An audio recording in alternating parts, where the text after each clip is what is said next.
They refused to serve a black passenger until he called his lawyer and shut the airline down. Have you ever witnessed an act so blatantly unjust that it made your blood boil? Well, buckle up, because what you're about to hear will leave you shaking with anger and cheering for a triumph you never expected. This isn't just another story of poor customer service. This is a full-blown battle against racism at 30,000 feet. When a routine flight turned into an all-out war of dignity for a black passenger, no one could predict the fallout that would bring an entire airline to its knees. Intrigued? Trust me, you haven't heard anything yet. Let's get into it. Darius Johnson had always believed in doing things the right way. He was the type of man who never cut corners, never tried to game the system, and always paid his dues, often quite literally, with his meticulously earned money. So when he finally decided to indulge in a first-class ticket on Cloud9 Airlines for a cross-country flight from Atlanta to Seattle, it felt less like an extravagance and more like a reward he had rightfully earned. The whole idea for this trip stemmed from an important conference that Darius needed to attend. He worked for a major tech company, a place where talent and hard work were said to be the currency that mattered most. Despite the outward claims of progressive values, Darius had faced subtle discrimination throughout his life.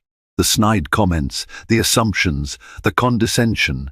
He was no stranger to all that, but he never let it break his spirit. Instead, he held his head up high and made sure his excellence spoke louder than his skin color.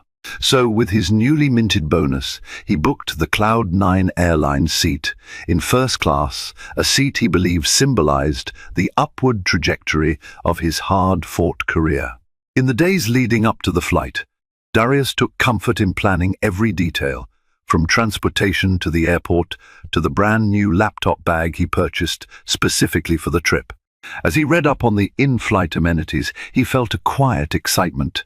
A lie flatbed, gourmet meals, and dedicated service were all part of the first-class experience. It wasn't that he expected to be treated like royalty. He merely hoped to receive the respect and comfort that was promised and that he had paid for. However, Darius had no idea that his dream of a smooth journey would soon unravel in the most heartbreaking way possible. He had no idea that his presence in that exclusive cabin would spark a chain of events so harrowing that newspapers like the Atlanta Journal-Constitution would later cover the story on their front page. Nor did he suspect that this single flight would become a defining chapter in his life, a chapter that would pit him against a powerful corporation and ultimately reshape his destiny. If you asked Darius that week how he felt about Cloud9 Airlines, he would have admitted he'd barely heard of them before booking. They were just another airline, offering a convenient schedule and a pretty decent price for a first-class seat. Little did he know, soon he'd hold in his hands the power to bring this very airline to its knees. The day of departure arrived bright and early. Darius, always punctual, arrived at Hartsfield-Jackson Atlanta International Airport with plenty of time to spare. Pulling his sleek new laptop bag behind him, he navigated the bustling terminals with practiced ease. After all, this wasn't his first rodeo. He had flown multiple times for work, but there was something about flying first class that put a purposeful spring in his step.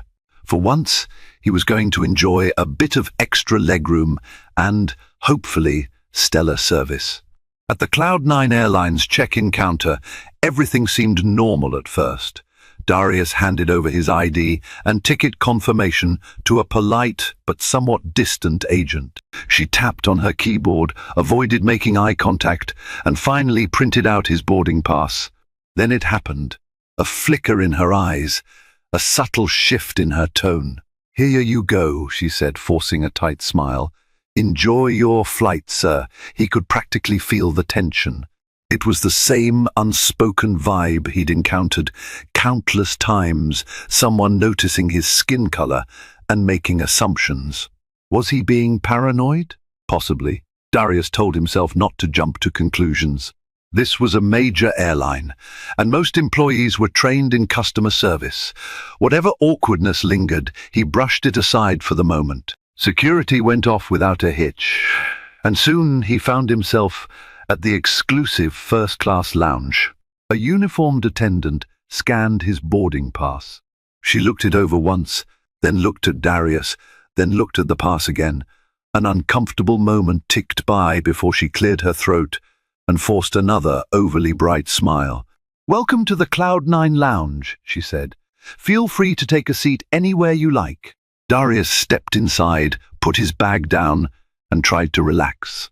He chalked up these interactions to typical airport stress. When boarding was announced, he got in line with the other first-class passengers, mostly business types in suits, a few retirees who looked like they traveled a lot, and one or two families who'd upgraded to more comfortable seats. He handed his pass to the gate agent, who barely looked at him. This time, no awkward glances or stutters. Darius figured everything was fine. It would be just another flight, maybe a bit more luxurious. Little did he know, this was only the quiet before the storm. The tension that simmered in those small glances was about to erupt in the sky, where escape was impossible and conflict was inevitable. Darius found his seat in the first-class cabin, marveling at the plush cushion and ample legroom. Clouds of soft lighting bathed the cabin in a soothing glow. It was a significant upgrade from the cramped economy seats he'd endured before. For a moment, he felt a rush of gratitude. He was living proof that hard work could pay off, that a life of diligence and resilience could bring him a piece of comfort, however small, however fleeting. A blonde flight attendant with a practiced smile strode down the aisle, greeting passengers individually. The moment she reached Darius, her face stiffened, almost imperceptibly, but enough for him to notice. She glanced at his boarding pass, as if verifying that he belonged there. "Good morning, sir," she said. "May I get you something to drink before we take off?" Her professional tone couldn't completely mask the slight edge in her voice. Despite his better judgment, Darius decided to let it slide. "Thank you. Orange juice would be great," he replied with a small smile, trying to break the ice. She nodded curtly and disappeared behind the curtain to fetch his beverage. When she returned, she placed the glass on his tray table without a word. Then she moved on, showering other passengers with a warmth noticeably absent in her interactions with Darius. The difference was so stark, it felt like a gust of cold air had just swept over his seat. The flight attendant took a moment to chat with a middle-aged man in a suit, a few seats ahead of him, laughing at something he said about the weather in Seattle. Then she lingered by an older couple, inquiring if they needed help stowing their bags. But with Darius, it was as if her entire demeanor shifted to minimal civility. He wasn't imagining this. His heart sank a little. Still, he took a deep breath and reminded himself he was used to subtle racism. It happened in stores, restaurants, on the streets. Why should it be different here? He told himself not to let it ruin his journey. If this is the worst that happened, he would consider himself lucky. But the flight had only just begun to taxi. Darius had no idea that being shunned for conversation was only the first of many indignities. Soon, these small signs of discrimination would escalate into something far more damaging, something that would threaten to strip away his humanity and spark the biggest fight of his life. About an hour into the flight, the seat belt signs switched off and a new wave of activity rippled through the cabin. The flight attendants began their in-flight service, rolling out carts laden with meals and drinks. From his seat, Darius watched the blonde flight attendant and her colleagues serve the other first-class passengers. There was small talk, laughter, questions about dietary preferences. Everything seemed to exude warmth and courtesy until they reached Darius. He was reading over the conference materials on his laptop when he noticed them skip him entirely in the initial round of meal orders. The attendant in question, her name tag, read Jacqueline, didn't even meet his gaze. She just pushed the cart past him and served a row behind. Confusion flared in Darius's eyes. He cleared his throat politely, hoping to catch her attention without making a scene. But she seemed determined not to look his way. Eventually, Darius lightly pressed the call button. Another flight attendant, a younger, dark-haired man named Carl, came over. Darius explained he hadn't been given a chance to order his meal. Carl apologized sincerely and took his selection. But as soon as Carl left, Jacqueline marched over, her lips pursed in barely concealed annoyance. "You need something?" she asked curtly, emphasizing each word as though speaking to a child. Darius was taken aback. I already ordered with Carl. He said he'd bring it out soon." She frowned, looking almost offended. "This is my section. Next time, you can wait until I come around, sir." There was a biting condescension in her tone, and Darius felt it slice through him. He'd done everything by the book, waiting quietly for service like everyone else. Why was she so irritated with him? Why was she speaking to him as though he were a nuisance? Before he could respond, Jacqueline turned on her heel and stalked off. Darius sat there, his chest tight with anger and hurt. He wanted to speak up, but a voice inside warned him to stay calm. He was on a plane, thousands of feet in the air. Causing a scene would only make matters worse. Plus, he had a conference to attend, a job to protect. The last thing he needed was a confrontation that could spiral out of control. But in that moment, he had no idea that fate was already conspiring against him. The seeds of conflict had been planted, and they would soon grow into a confrontation far beyond anything he could manage with quiet compliance. Somewhere in the back of his mind, Darius began to suspect that this flight would be far from ordinary and that there was a storm brewing just out of sight.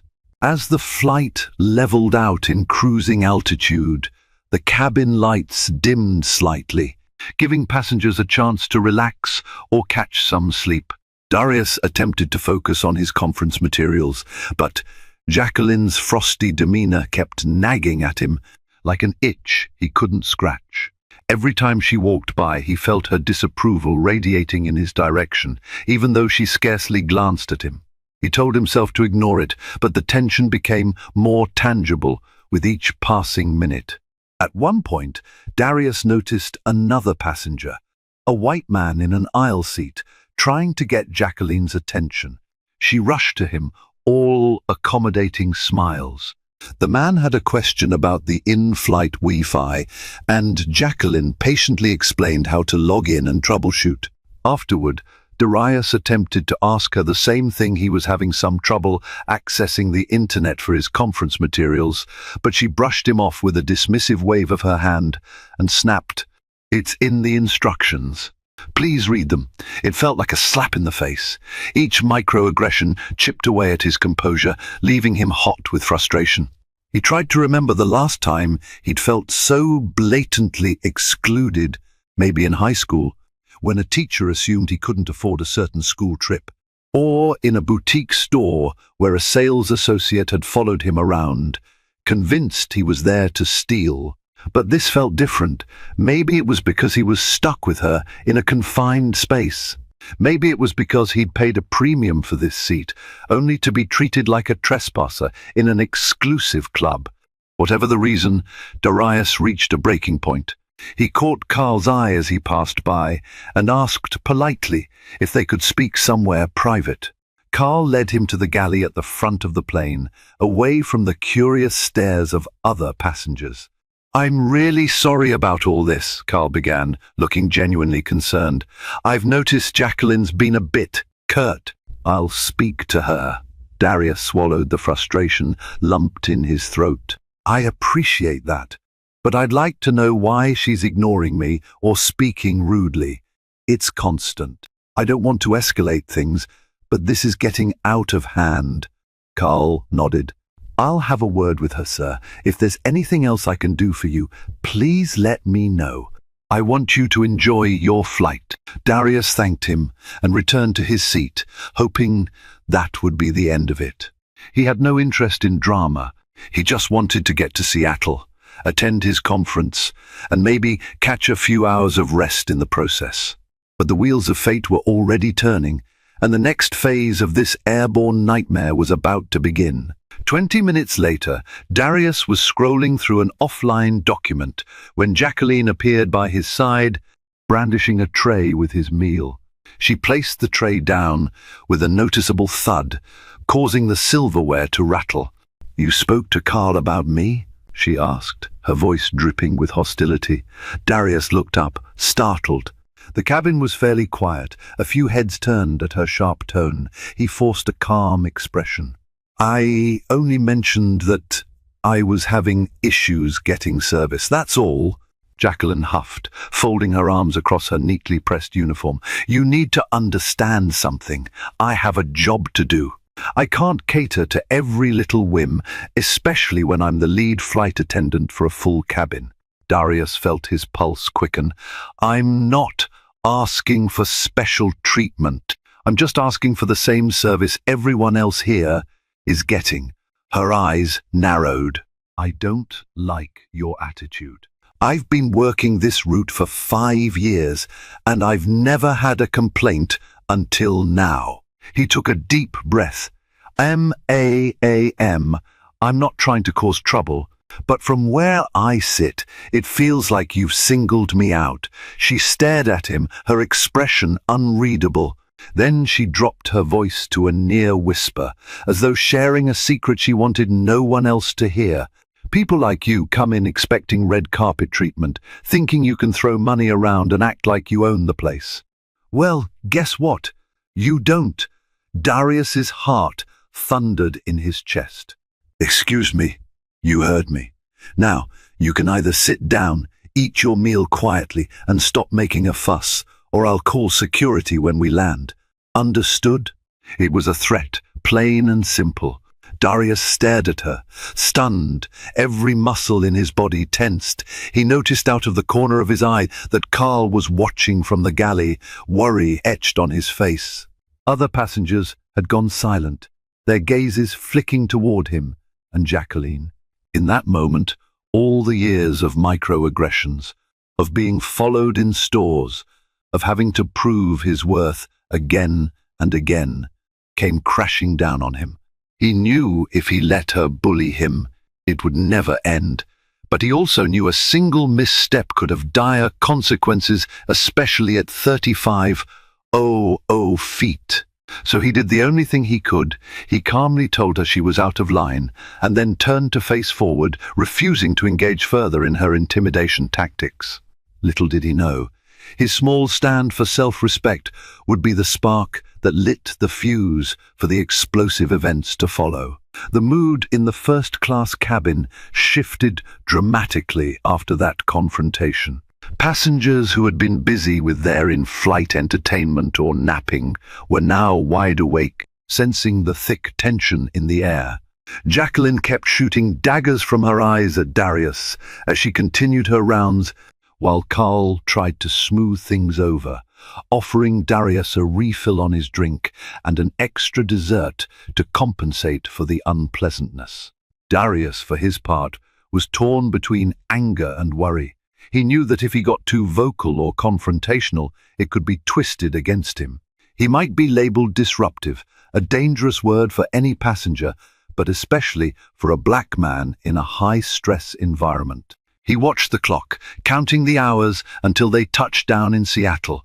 But the turbulence wasn't just emotional. About halfway through the flight, the aircraft hit a rough patch of air, causing the cabin to lurch. Jacqueline had been making another pass through the aisle, and the jolt caused her to stumble.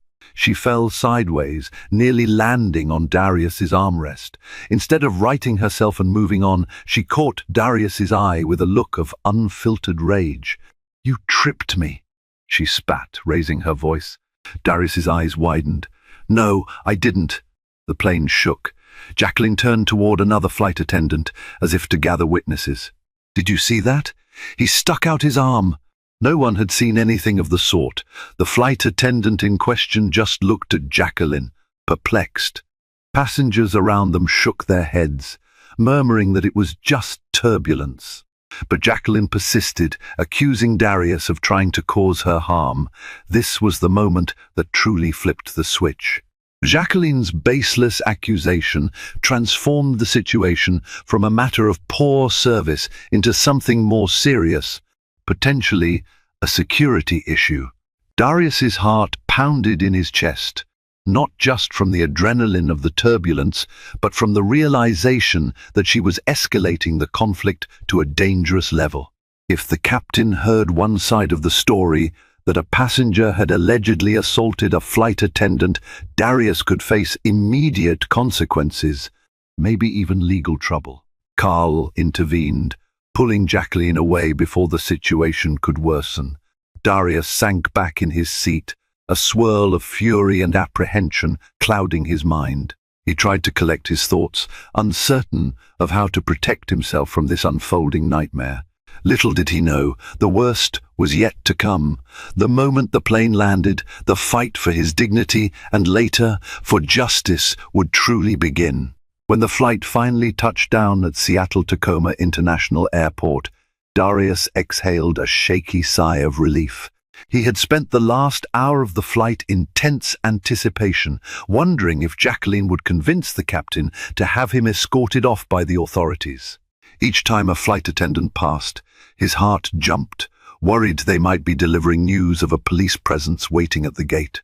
The seatbelt sign flicked off, and passengers began to gather their belongings from overhead bins. Darius was about to stand when Carl approached him with an apologetic face. "Mr. Johnson, I just wanted you to know I spoke to the captain. Jacqueline made some claims, but several passengers vouched for you. They saw everything. You shouldn't have any problems deplaning." Relief washed over Darius, but it was tinged with lingering dread. "Thank you, Carl. I appreciate you sticking up for me." Carl nodded. "I'm so sorry about all this. If you need anything, just let me know. We'll be filing a report about this incident." Darius felt a surge of gratitude toward Carl, but also a sadness that the incident had marred what should have been an exciting trip. As he grabbed his laptop bag and stepped into the aisle, Jacqueline stood at the front of the first-class cabin, glaring at him. Darius walked past her without meeting her eyes. He could practically feel the heat of her hostility following him down the jet bridge. He made it into the terminal and started toward baggage claim, relieved to be free from the oppressive atmosphere of that aircraft cabin. Yet, just as he was about to step onto the escalator, he noticed two uniformed airport security officers walking purposefully in his direction. His heart lurched. Was she really trying to escalate this even further? "Excuse me, are you Darius Johnson?" one of the officers asked. Darius nodded, his throat suddenly dry. "We've received a complaint from an airline employee about a possible assault on board," the other officer said, eyes scanning Darius for any sign of aggression. A hot flare of anger ignited in Darius's chest. He swallowed hard, steadying himself. He remembered Carl's words that multiple passengers had vouched for him. He also remembered that he had done nothing wrong. If Jacqueline thought she could pin a false charge on him, she was about to face the truth. He calmly explained his side of the story. The officers seemed skeptical at first, but as they listened and noted the multiple accounts from passengers who were deplaning behind him, their demeanor shifted. Eventually, they apologized for the inconvenience and let him go without further questioning. But the damage was done. Darius stood there in the terminal, his suitcase at his side, feeling battered and humiliated. What had begun as a routine business trip had turned into a harrowing ordeal. Little did he know, this was only the beginning of a much bigger fight, one that would not end until he sought legal counsel and brought an entire airline corporation to its knees. Once Darius safely checked into his hotel and put down his bags, he collapsed onto the bed and stared at the ceiling. The adrenaline from the confrontation was still surging through his veins, and his mind buzzed with unanswered questions and simmering rage. He had a conference to focus on, presentations to give, yet all he could think about was that humiliating flight. He sat up, grabbed his phone, and began typing out a detailed account of the incident. He didn't want to rely on memory alone. Every comment, every glare, every hateful insinuation, he documented them as best he could, with timestamps referencing the flight schedule. He even noted the names on the flight attendant name tags, especially Carl and Jacqueline. Once he finished, he browsed social media, searching for any mention of Cloud9 Airlines and racial discrimination. He found some scattered complaints, but nothing that seemed as blatant as his encounter. That gave him pause. Perhaps his case was more unusual than he'd thought, or maybe other people just hadn't come forward with their stories. Later that evening, he attended the first session of the tech conference, trying his best to remain composed.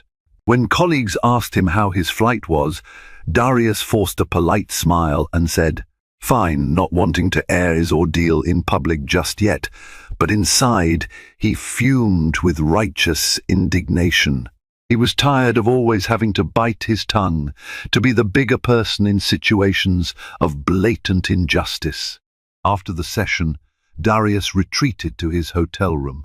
He reread his written account of the incident, anger sparking anew with each word. That's when it hit him. He should consult a lawyer. This wasn't just a minor customer service mishap. This was targeted discrimination, racial profiling, and overt harassment by an airline employee. He realized that if he let this slide, it would not only eat at his own sense of justice, but it would also signal that such behavior was tolerable. Reaching for his phone again, Darius searched for a civil rights attorney in Seattle. One name appeared over and over in the reviews: Thomas Green, known for taking on big corporations and winning. Darius quickly scribbled down the number, determined to make that call the moment he had a break in his conference schedule. A sense of resolve washed over him. He might have been hurt, but he was far from defeated. In fact, he was just getting started. 2 days later, with his keynote presentation behind him, Darius finally found the time and emotional fortitude to call Thomas Green's office. A polite, professional assistant answered, asked a few preliminary questions, and scheduled an appointment for Darius to come in person. The firm was located in downtown Seattle, only a short ride away from his hotel. When Darius walked into the law firm's office, he was struck by the calm authority emanating from the minimalist decor and the quiet hum of purposeful activity. A receptionist ushered him into a glass-walled conference room, where Thomas Green soon joined him. Green was in his mid-50s, with salt and pepper hair and an intense, analytical gaze. He greeted Darius warmly, offered him a seat, and got straight to business. "So, Mr. Johnson," Green began, interlocking his fingers on the table, "I'd like you to tell me everything that happened on this flight, from the moment you arrived at the airport to when you walked away from those security officers." Darius took a deep breath and recounted the story in painstaking detail. As he spoke, Green jotted down notes, occasionally interjecting with clarifying questions. After Darius finished, Green leaned back in his chair, wearing a thoughtful expression. "It's not every day that we get a case like this," Green said. "But from what you've described, this appears to be a clear case of racial discrimination, blatant enough that we might be looking at a violation of federal and possibly state anti-discrimination laws." Darius felt a mix of relief and apprehension. "So, there's a case here?" Green nodded. "Absolutely. The flight attendant's behavior, combined with the false accusation of assault, not to mention any attempt the airline might have made to back her up, suggests a pattern that could warrant legal action. But we need more evidence, witness statements, official reports from the airline, and if possible, any electronic records like security footage or communication between the cabin crew and the cockpit." Darius leaned forward. "I have a few passengers' contact info. They approached me after the flight to express their support. and Carl, one of the flight attendants, seemed sympathetic. "That's excellent," Green said. "I recommend we gather as many witness accounts as possible. The more we can demonstrate a pattern of discriminatory treatment, the stronger our case becomes. Are you prepared for what might be a lengthy, drawn-out battle?" Darius paused for a moment, thinking about the emotional toll, the financial risk, and the potential backlash. But then he remembered Jacqueline's cold sneer, her hateful words, and the false accusation that could have upended his life entirely. "Yes," he said, his voice resolute, "I am." Over the next week, Darius and Thomas Green worked tirelessly to build their case. Green filed the initial complaint against Cloud9 Airlines, alleging racial discrimination and defamation. Darius reached out to his handful of passenger contacts, emailing them to ask if they'd be willing to submit written statements or speak to Green directly. To his relief, several agreed without hesitation, appalled by what they had witnessed on the flight. Carl, the helpful flight attendant, proved to be the most valuable contact. He risked his job by sharing his own account, confirming that he saw Jacqueline single out Darius for harsher treatment. He even hinted at a toxic culture within Cloud9 Airlines, one that often looked the other way when senior flight attendants showed bias. According to Carl, there had been whisperings of prior complaints, but they'd been quietly swept under the rug. As the days turned into weeks, the lawsuit began to draw media attention, particularly after the Atlanta Journal-Constitution ran a headline that read, "Airline in hot water over alleged racial discrimination."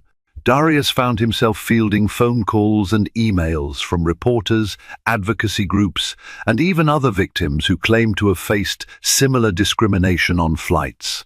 The airline's initial response was one of denial and minimization. They released a terse statement claiming they took such accusations very seriously and would conduct an internal investigation. Privately, their legal team fired off letters to Green, trying to settle the matter quietly with a small sum of money and a confidentiality clause. Green politely declined, stating that his client sought more than monetary compensation. He wanted accountability and systemic change. Cloud9 Airlines dug in its heels. They insisted Jacqueline was a model employee, that any allegations of racism were fabricated. They also implied Darius had been aggressive, and they suggested that his own behavior had contributed to the incident. That's when Green pulled out the ace up his sleeve, the passenger statements and Carl's corroboration of events. With the mounting evidence in Darius's favor, negotiations stalled. A trial date loomed, and Cloud9 Airlines realized they were facing a public relations nightmare. If this went to trial, the media coverage could be disastrous. Yet for reasons that later became painfully clear, the airline's executives chose to fight rather than address the deeper issues. They believed their brand was untouchable, that they could wear down this single passenger who dared to stand up for his rights. They had no idea just how wrong they were. As the lawsuit gained momentum, social media lit up with hashtags like #FlyingWhileBlack and #Cloud9Scandal.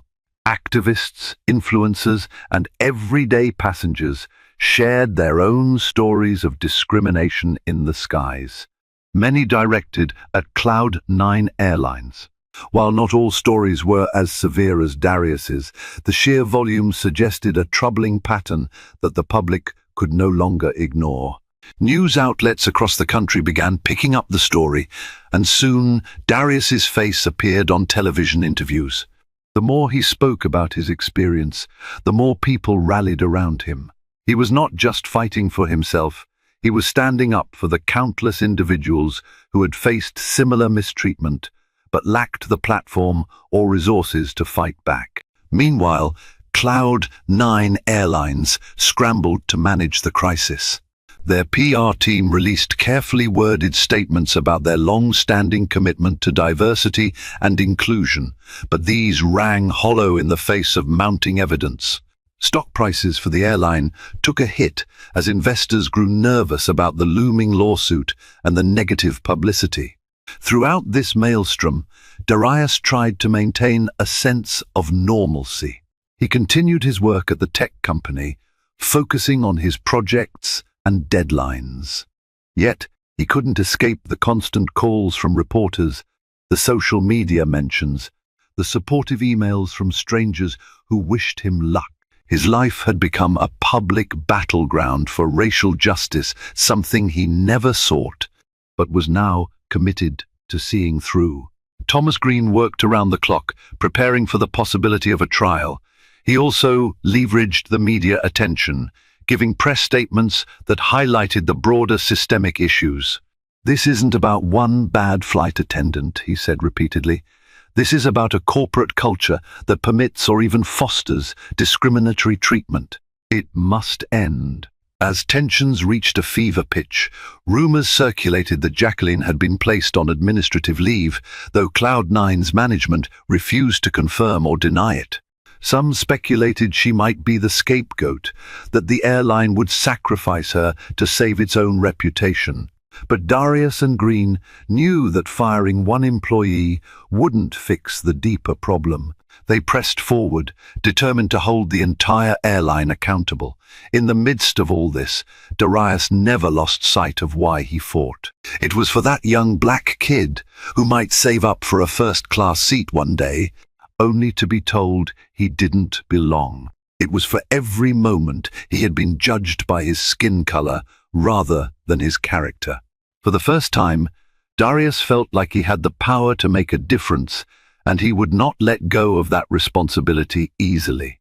As the discovery phase of the lawsuit began, Thomas Green's legal team demanded all relevant documents and communications from Cloud9 Airlines.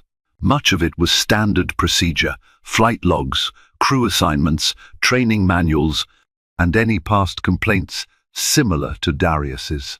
The airline's lawyers pushed back, accusing Green of conducting a fishing expedition. But the judge granted the request, given the serious allegations. What emerged from the stacks of documents was startling. Internal emails revealed that Jacqueline had been the subject of at least 3 prior complaints involving racial bias.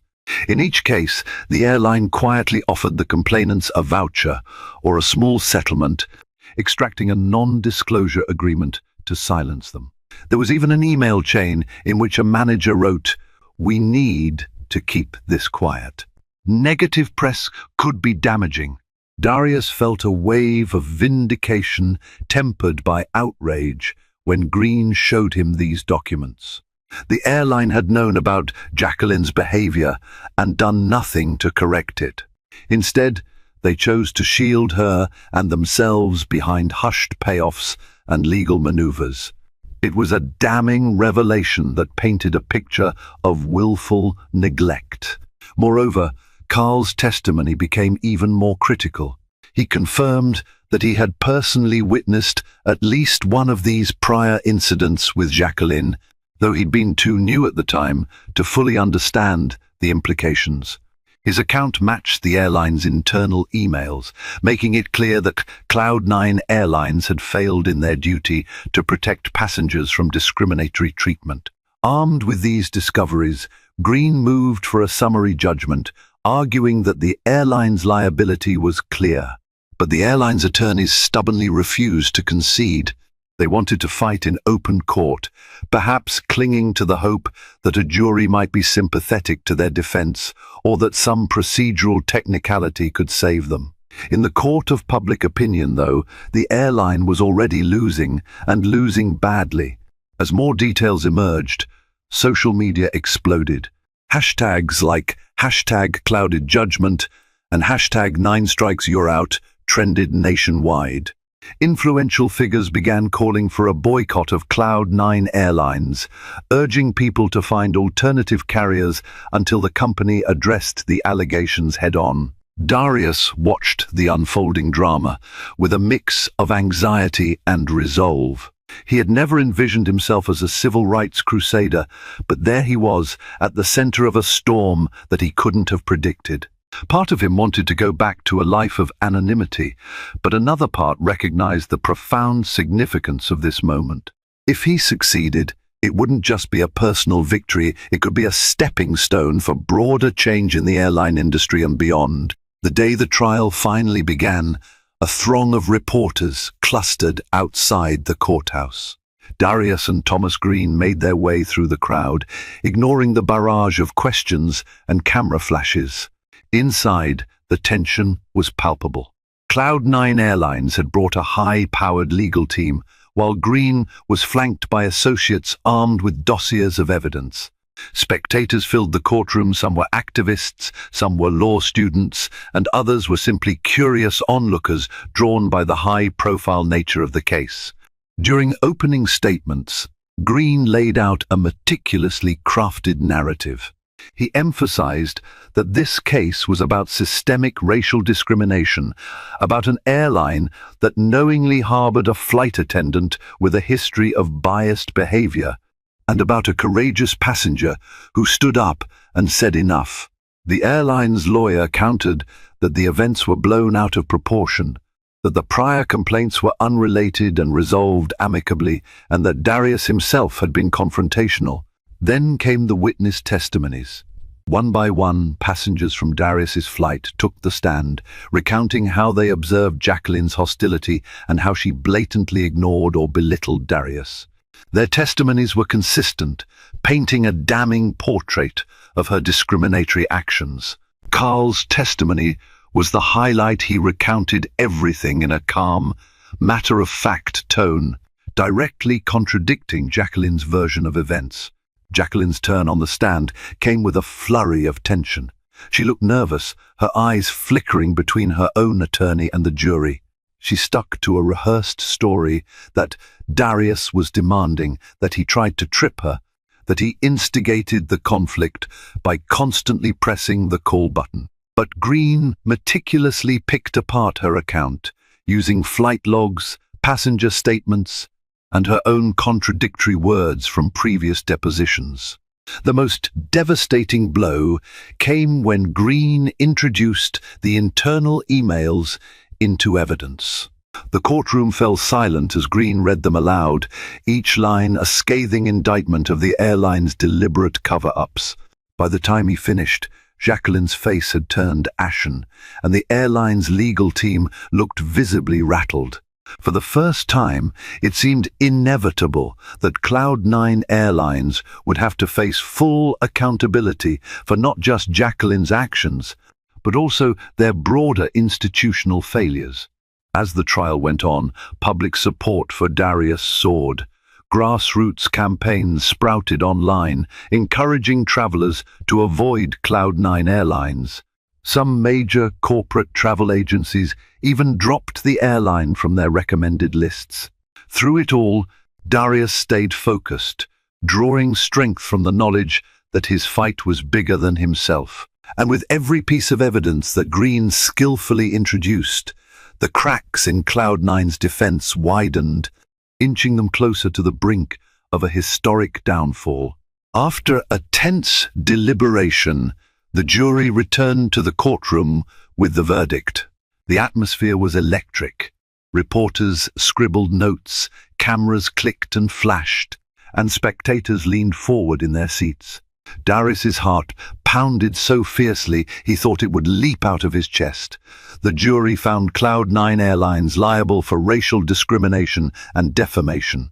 In a scathing rebuke, they condemned the airline's ongoing and willful negligence in addressing prior complaints against Jacqueline. The court awarded Darius both compensatory and punitive damages, an amount so substantial it made headlines the following morning. More importantly, the judge mandated that Cloud9 Airlines implement comprehensive anti-discrimination training for all employees and establish a transparent reporting system for complaints. A collective gasp of relief and triumph rippled through the courtroom. As Darius embraced Thomas Green, a swirl of emotions coursed through him: vindication, gratitude, and an overpowering sense of validation for all the times he'd been made to feel less than. Outside, cameras converged on him, and for the first time in his life, he didn't shy away from them. He looked into the flashing lights and said, "This is a victory, not just for me, but for everyone who has ever been treated unfairly because of the color of their skin." In the days that followed, Cloud9 Airlines faced a public relations meltdown of epic proportions. Stockholders demanded the resignation of key executives who had overseen the cover-ups. The airline's CEO stepped down, citing personal reasons, though speculation about the lawsuit's impact was rampant. Jacqueline was officially terminated, but by then, the company's reputation was irreparably tarnished. Rumors soon began swirling that Cloud9 Airlines might have to downsize drastically to survive or even file for bankruptcy. One by one, major travel partners severed ties. Flight bookings plummeted. Employees worried about losing their jobs. Even the airline's historical loyalty base began to seek out alternatives, unwilling to support a company associated with blatant discrimination. Darius took no joy in the potential job losses for innocent employees, but he couldn't help acknowledging that this was a form of karmic retribution for a company that had ignored repeated warnings about its toxic culture. He had never set out to ruin an airline. He had only wanted justice. Yet, the chain of events he had set in motion would become a watershed moment in the airline industry, a cautionary tale about the cost of turning a blind eye to discrimination. In the weeks that followed, Cloud9 Airlines announced plans for a complete restructuring, hoping to salvage what remained of their operation. They rebranded flight routes and tried to spin a new marketing campaign about renewed commitment to equality and customer service. But it was too late. The public's trust had been shattered, and the name Cloud9 was associated with scandal, corruption, and racism. Eventually, the airline quietly filed for Chapter 11 bankruptcy. Many speculated that even after reorganization, the brand would never recover. Some employees found work at other airlines, but an unsettling number faced uncertain futures. While Darius was empathetic toward those who had lost their livelihoods, he also recognized a painful truth. If Cloud9 had acted on the previous complaints against Jacqueline, or at least responded promptly and fairly when he voiced his concerns, none of this would have reached such a catastrophic end. For Darius, life changed dramatically as well. The lawsuit settlement gave him financial security, allowing him to pay off debts and provide for his family. He donated a significant portion to organizations fighting for civil rights, determined to turn his personal ordeal into broader social progress. He also became an unofficial spokesperson, giving talks on racial justice and corporate accountability. Companies invited him to speak at workshops, and he brought Thomas Green along to outline the legal repercussions businesses face when they let prejudice fester. There were times when Darius felt overwhelmed by his sudden public profile. After all, he'd never sought fame or notoriety. Yet, he found purpose in using his platform to effect positive change. He often recalled those anxious moments on the plane, watching Jacqueline skip over him for service, or threatening to call security. He remembered how powerless he felt. Now, he stood as living proof that standing up for oneself could topple even the mightiest of institutions. In the end, Cloud9 Airlines was a cautionary tale, an empire that crumbled under the weight of its own misdeeds. Perhaps, in some cosmic sense, it was karmic justice, hard and unyielding. For Darius, it was the beginning of a new chapter, one where his dignity was not just reclaimed, but elevated. He had shown the world what could happen when a single individual refused to accept injustice, and he hoped that his story would remind others that they too had the power to fight back. And there you have it, the unbelievable yet eye-opening account of how one man's courage toppled a corporate giant. Darius Johnson's determination to stand tall against discrimination turned his personal nightmare into a watershed moment for airline accountability. Never forget, one voice, bolstered by evidence, truth, and unwavering resolve, can move mountains or, in this case, bring down an entire airline. If you found yourself cheering Darius on, if you felt that rush of satisfaction when justice was finally served, then do us a favor. Hit that like button, share this story with a friend who needs a reminder that real change is possible, and subscribe for more stories that prove grit and persistence can alter destinies. Let's keep the conversation going and help ensure that no passenger, no person has to endure what Darius did ever again.